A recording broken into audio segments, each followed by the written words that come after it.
नमस्कार, मैं सुष्मिता मिश्रा। आप देखना शुरू कर चुके हैं 4 PM यूपी। सूबे की सियासत अक्सर सीएम योगी और केंद्रीय गृह मंत्री अमित शाह के रिश्तों के बीच चल रही उठापटक को लेकर गर्म रहती है और उसमें समय समय पर कहीं न कहीं आग में घी डालने का काम करते हैं एनडीए में शामिल अन्य दलों के नेता और उनके समर्थक। जैसा कि आप पहले भी सुनते आ रहे होंगे कि योगी शाह के बीच आपस में ज़्यादा बनती नहीं। हालांकि इस बात से भाजपा भले ही किनारा करे, लेकिन वो कहते हैं ना, लाख छुपाओ मगर सच सामने आ ही जाता है। ऐसा ही कुछ हाल है भाजपा का। भले ही भाजपा इस पर पर्दा डालते रहे हों, लेकिन सियासी मंचों से इसकी सच्चाई अपने आप सामने आ जाती है। इसी कड़ी में एक बार फिर ऐसी खबरें सामने आई हैं कि अमित शाह यूपी में योगी को नहीं बल्कि ओम प्रकाश राजभर को मुख्यमंत्री बनाना चाहते थे। जी हां, सही सुना आपने। ये बात किसी अन्य नेता ने नहीं बल्कि खुद उत्तर प्रदेश सरकार में कैबिनेट मंत्री और सुहेलदेव भारतीय समाज पार्टी के प्रमुख ओम प्रकाश राजभर ने कही है। दरअसल ओम प्रकाश राजभर ने कहा है कि गृह मंत्री अमित शाह के यहाँ वो एक बार मिलने गए थे और उन्होंने कहा कि आप इतना मेहनत करते हो, अगर आप हमारी पार्टी में होते तो आपको मुख्यमंत्री बना देते, लेकिन हमने कहा कि हम आपकी पार्टी में नहीं आने वाले, हम अपनी पार्टी के लिए पूरी तरह से समर्पित हैं। उनका कहना था कि आप जैसा मेहनत करने वाला नेता हमारी पार्टी में नहीं है, आप हमारी पार्टी में आ जाइए। इसके बाद ही उन्होंने कहा कि वैसे हम स्पष्ट कहना चाहते हैं कि हम उत्तर प्रदेश के सभी 75 जिलों में और बिहार के 32 जिलों में अपने पार्टी के विस्तार के लिए कार्य कर रहे हैं और एनडीए के साथ ही यूपी 2027 और बिहार 2025 में पूर्ण बहुमत सरकार बनाने के लिए पूरी तरह संकल्पित है। हालांकि ये पहला मौका नहीं है जब ओम प्रकाश राजभर ने सीएम बनने की इच्छा जताई हो, बल्कि इससे पहले भी वो सार्वजनिक रूप से सीएम बनने की इच्छा जता चुके हैं। कुछ महीनों पहले उन्होंने कहा था कि मैं एक दिन मुख्यमंत्री जरूर बनूंगा, इसलिए ही पार्टी बनाई है। राजभर ने कहा कि हमारी पार्टी के कार्यकर्ता चाहते हैं एक ना एक दिन ये जरूर होगा। दरअसल उन्होंने अपने मुख्यमंत्री बनने को लेकर कहा कि पार्टी नेताओं की इच्छा है और हर कार्यकर्ता की इच्छा रहती है, इसलिए पार्टी बनाई है। एक दिन मैं नहीं होऊंगा, लेकिन एक दिन जरूर होगा। हालांकि न सिर्फ यूपी में ओम प्रकाश राजभर के बयानों की चर्चा है, बल्कि बिहार में अभी चल रहे चुनावी माहौल को लेकर भी राजभर ने ऐसा ऐलान कर दिया है जिसे लेकर सियासी गलियारों में जमकर चर्चा हो रही है और भाजपा खेमे में खलबली मची हुई है। दरअसल ओम प्रकाश राजभर ने ऐलान किया है कि बिहार में एनडीए के साथ बात नहीं बनी तो वो तीसरा मोर्चा बनाएंगे। बिहार में अन्य दलों से बातचीत हो रही है। बिहार के कई पार्टियां तीसरे मोर्चे पर सहमत है। इतना ही नहीं, ओम प्रकाश राजभर ने प्रशांत किशोर के साथ जाने को लेकर बड़े संकेत दिए हैं। राजभर ने कहा है कि बिहार चुनाव में एनडीए गठबंधन के साथ मिलकर चुनाव लड़ेंगे। 70% बात फाइनल हो चुकी है, 30% बची हुई है, दूसरा ऑप्शन भी हम लोग बनाकर चल रहे हैं। हालांकि वो ये बात साफ कर चुके हैं कि इंडिया गठबंधन के साथ वो जाने वाले नहीं हैं, लेकिन अगर बीजेपी से बात नहीं बनी तो हम लोग तीसरा मोर्चा बनाकर चुनाव लड़ेंगे। साथ ही ये भी साफ किया कि हम लोग 156 सीटों पर चुनाव लड़ेंगे।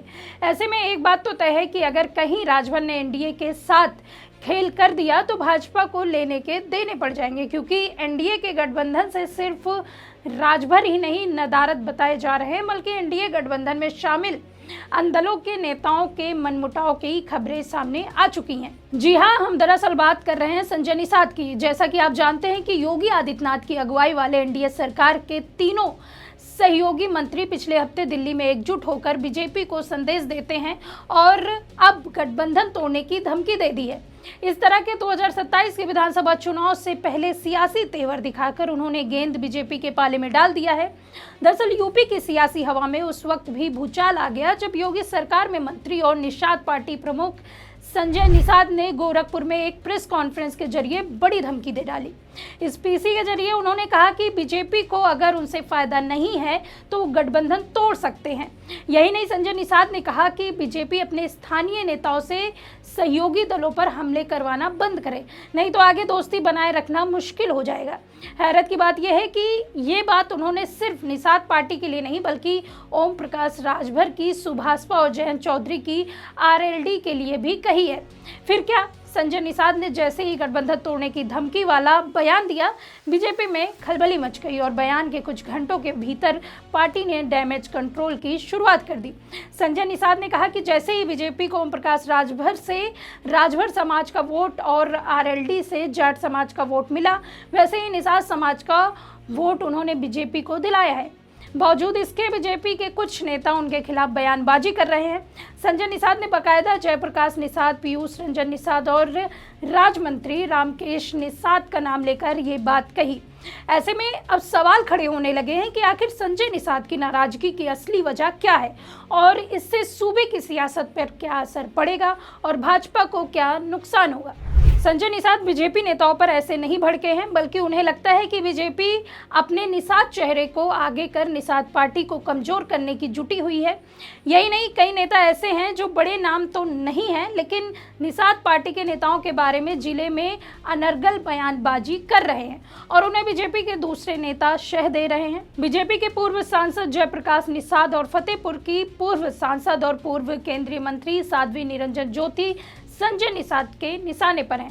बीजेपी नेताओं के अलग अलग बयान पर संजय निषाद ने बीजेपी को घेर लिया। वहीं आपको बता दें कि पिछले हफ्ते संजय निषाद ने दिल्ली के तालकटोरा स्टेडियम में अपने स्थापना दिवस मनाया था, जिसमें बीजेपी के सभी सहयोगी दल के नेता मौजूद थे, लेकिन बीजेपी का कोई नेता शिरकत नहीं किया था। इस बात को भी संजय निषाद ने मुद्दा बनाया और कहा कि क्या बीजेपी उनसे इतनी विरक्त हो चुकी है कि उनके कार्यक्रम का बहिष्कार करने लगी है। संजय निषाद ने एक तरह से सहयोगी दलों की तरफ से बीजेपी के खिलाफ मोर्चा खोल लिया है। आरएलडी के जयंत चौधरी के खिलाफ जिस तरीके की बात योगी सरकार के कैबिनेट मंत्री लक्ष्मी नारायण चौधरी ने कही, उस बात से भी संजय निषाद नाराज है। उन्हें यह लगता है कि बीजेपी एक एक करके अपने सहयोगियों को टारगेट कर रही है। पिछले दिनों लक्ष्मी नारायण चौधरी ने आरएलडी के जयंत चौधरी को बीजेपी के लिए पनौती बता दिया था, जिससे काफी तीखी प्रतिक्रियाएं हुई और बीजेपी के नेता को बाद में सफाई देनी पड़ी। इसके अलावा अपना दल के आशीष पटेल पहले ही नाराज हैं, जिसे लेकर आशीष पटेल ने खुद इल्जाम लगा चुके हैं। योगी सरकार में संजय निषाद, ओम प्रकाश राजभर और आशीष पटेल मंत्री हैं। ये तीनों बीजेपी के सहयोगी दल हैं और ओबीसी चेहरा हैं। निषाद पार्टी के कार्यक्रम में बीजेपी नेताओं की तिगड़ी ने एकजुट होकर अपनी सियासी ताकत दिखाने के साथ दिल्ली से लखनऊ को सियासी संदेश देने की कवायद की है। अभी तक ये तीनों सहयोगियों की मांग और उपेक्षाएं पर बीजेपी अलग अलग समन्वय बना रही है, लेकिन पिछले दिनों तीनों एक साथ आकर अपने हितों को लेकर मांग उठाई थी। बीजेपी को भी लगने लगा है कि संजय निषाद की जो पकड़ निषाद वोटरों पर थी वो 2024 के लोकसभा चुनाव में ढीली पड़ गई है। इसकी वजह संजय निषाद का अपना परिवार प्रेम ज्यादा है, यानी जब बीजेपी ने संजय निषाद को गठबंधन में कुछ दिया तो संजय निषाद ने उसे सबसे पहले अपने परिवार में बांटा। गठबंधन बीजेपी से होने के बाद संजय निषाद ने अपने बेटे को भाजपा से सांसद बनवाया, दूसरे बेटे को निषाद पार्टी से विधायक बनाया, खुद एमएलसी बने और मंत्री बने। संजय निषाद को भी इसका एहसास है कि परिवारवाद के आरोप लगने की वजह से उनका नुकसान होना भी शुरू हो गया है और निषाद वोटरों पर उनकी जबरदस्त पकड़ थी वह ढीली हुई है। हालांकि एक तरफ एनडीए में सहयोगी दलों की वजह से हलचल मची हुई है, तो वहीं दूसरी तरफ सपा मुखिया अखिलेश यादव और इंडिया गठबंधन के नेता लगातार एक्टिव मोड पर नजर आ रहे हैं। ऐसे में भाजपा की मची इन गतिविधियों को लेकर सपा ने भी अपना दांव चलना शुरू कर दिया है। वहीं 2027 चुनाव को लेकर सपा मुखिया अखिलेश यादव पहले से ही ऐलान कर चुके हैं। हाल ही में अखिलेश यादव ने 2027 के उत्तर प्रदेश विधानसभा चुनाव को लेकर एक महत्वपूर्ण ऐलान किया। उन्होंने स्पष्ट किया कि उनकी पार्टी 2027 का विधानसभा चुनाव विपक्षी इंडिया गठबंधन के साथ मिलकर लड़ेगी। अखिलेश का यह बयान 2024 के लोकसभा चुनाव में इंडिया गठबंधन की सफलता के बाद आया, जहां सपा और कांग्रेस ने मिलकर 80 में से 43 सीटें जीती थी। इस सफलता ने गठबंधन को और मजबूत आधार तैयार कर दिए थे। अखिलेश यादव ने कहा है कि इंडिया गठबंधन न केवल 2027 तक बना रहेगा, बल्कि यह गठबंधन भारतीय जनता पार्टी को सत्ता से हटाने में महत्वपूर्ण भूमिका निभाएगा। उन्होंने दावा किया कि उनका पीडीए फार्मूला भाजपा को उखाड़ फेंकेगा और सपा की सरकार बनाएगा। अखिलेश यादव ने गठबंधन को मजबूत करने के लिए रणनीतिक कदम उठाने शुरू कर दिए हैं, जिसमें सभी 403 विधानसभा क्षेत्रों में पीडीए चर्चा जैसे कार्यक्रम शामिल हैं। इसका उद्देश्य संविधान, सामाजिक न्याय, बेरोजगारी, जातिगत जनगणना जैसे मुद्दे को उठाकर जनता को एकजुट करना है। हालांकि इस ऐलान के पीछे अखिलेश की रणनीति साफ है। वह गठबंधन के जरिए दलित, मुस्लिम और अन्य वोटों के बिखराव को रोकना चाहते हैं। ताकि भाजपा के खिलाफ सीधा मुकाबला हो सके। 2024 के उपचुनाव में सपा और कांग्रेस के बीच सीट बंटवारे पर तनाव देखा गया था, लेकिन अखिलेश ने अब गठबंधन को मजबूत करने के संदेश दिए हैं। हालांकि अब देखना होगा कि भाजपा और एनडीए में मचे मतभेद से आगामी चुनाव में सपा और इंडिया गठबंधन में शामिल अन्य दलों को कितना फायदा होगा।